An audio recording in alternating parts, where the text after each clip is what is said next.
Welcome. We're going to talk about the role of the teacher first, so let's dig in.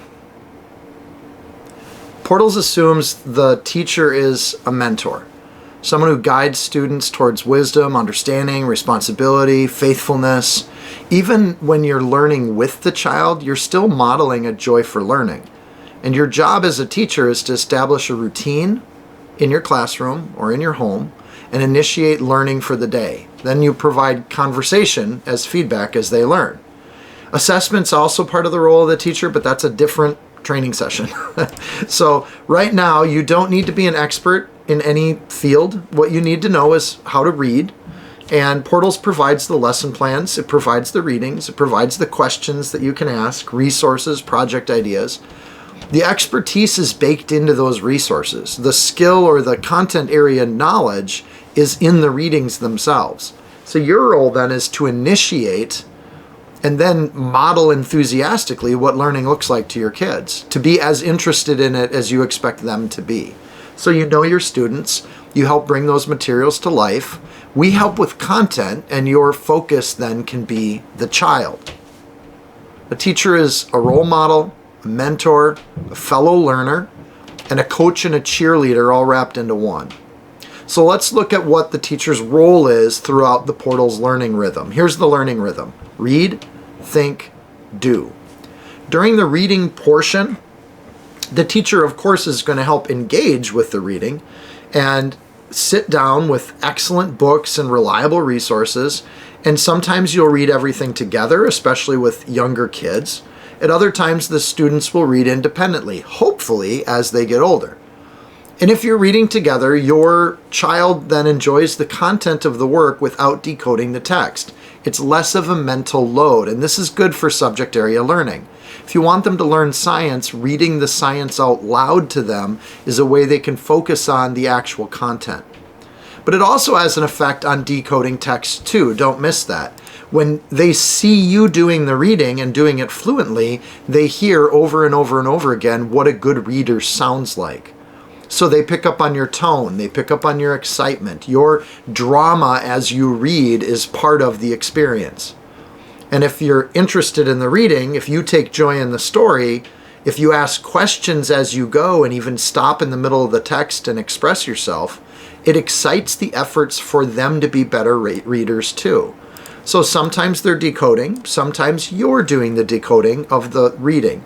For younger readers, especially if they're sitting next to you or surrounding you as you read, keep your finger on the page and let them see the text that you're reading while you're reading it. Some of your kids will follow that and actually be learning to read as you read. As they get older, they may not sit next to you all the time. They might sit over in a beanbag chair or across the room, but they can relax and engage in the content without the work of doing the actual reading. Also for reading, we at Portals think of print text as one form of reading, but we also think of watching a video, listening to an audio clip. Those are also taking in content or readings. So as a teacher, your role there is to choose which of those extra supplemental pieces on the lesson plan would actually be a blessing to your classroom. If you choose not to do things, or if you choose to do things, it's entirely in your court, but that is your role as a teacher, is what's going to help. Good suggestion is if you have students that are passionate about that day or that learning or that content, the supplemental pieces just feed that. But if you're trying to just get done with a course for the day, say you just want to get through history for the day, you may have less of the extras or the supplemental readings that we have on the lesson plan. The more you engage in conversation as you read and after you read, the more you're going to be set up for what the section or the rhythm of the day that we call think. During the think portion of the class, the teacher initiates conversation. As your kids get older and they've seen you do this for a few years, they will start to initiate conversation. So the older and more mature audience or classroom you have, you are able to simply say, are there any questions, or what are you thinking, or what stood out to you? And engaged people will be able to point out things that were actually relevant to them as they read and questions that they have. If you want to know what a child is thinking, you ask them. This is called oral assessment. Oral assessment's ancient, it's natural, And it saves an enormous amount of time trying to assign letters and numbers or grades to learning. In fact, if you feel the need to grade every piece of learning, you're probably caught in a different philosophy of learning than what Portals is. The conversation is your assessment. You as a teacher make a discerning judgment if the content was captured adequately or not. If not, you want to go back to the reading and maybe start taking notes on it or breaking it down piece by piece and make sure that that content is understood.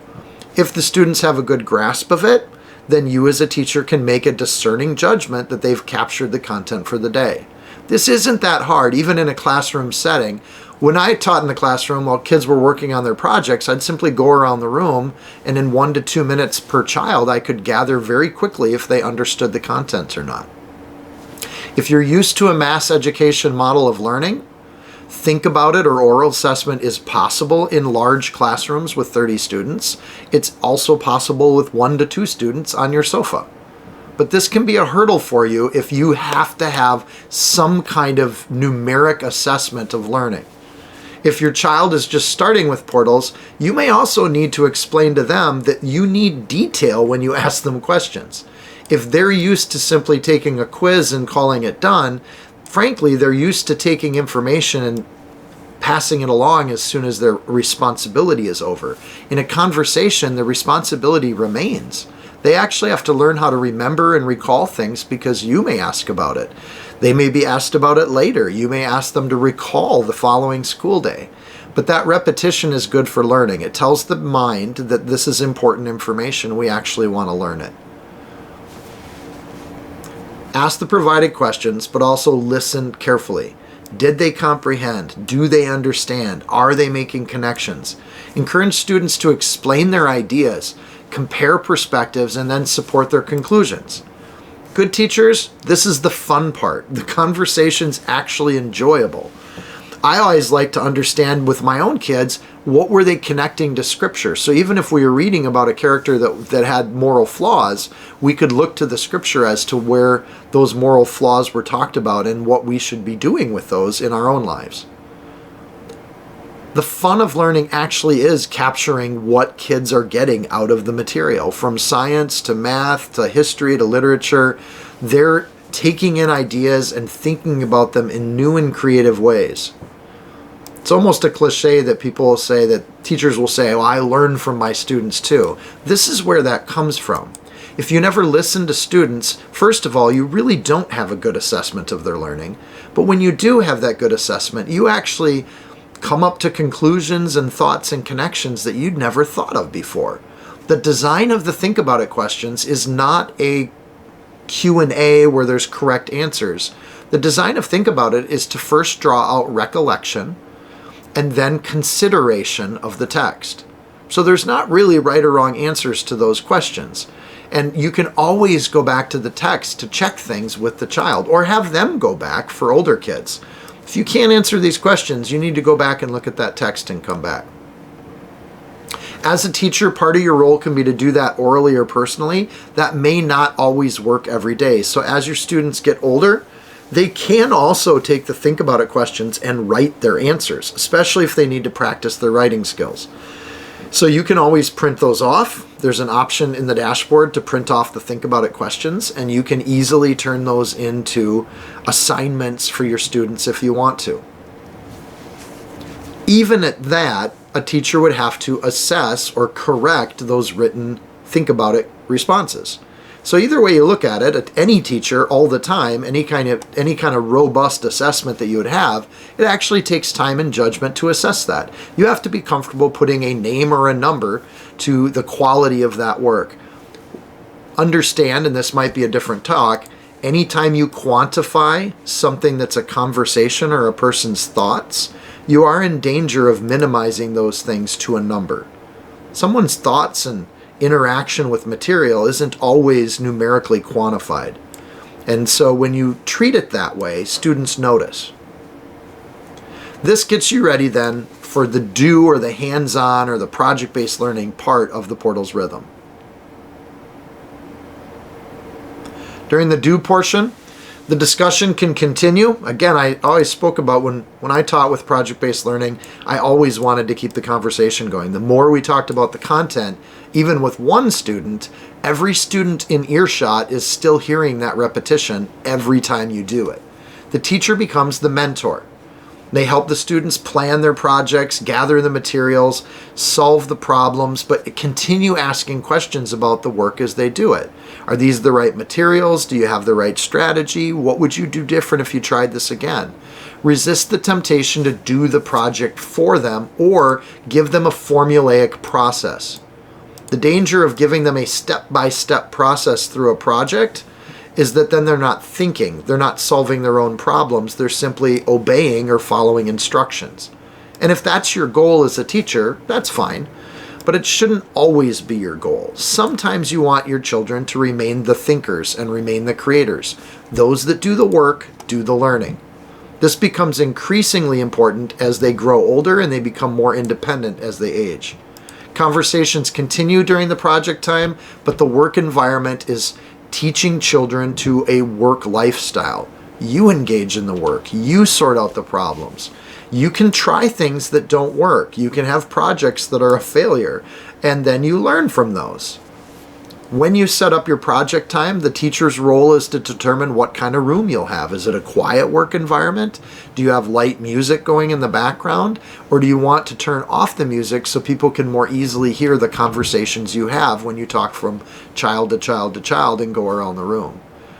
So this decision, or how you want to have that work environment, where you want to work on your projects, is the teacher's role. You get to make those context decisions. Because Portals uses a multi-age model, you may guide several students through a shared subject while adjusting expectations for the projects. That's your role.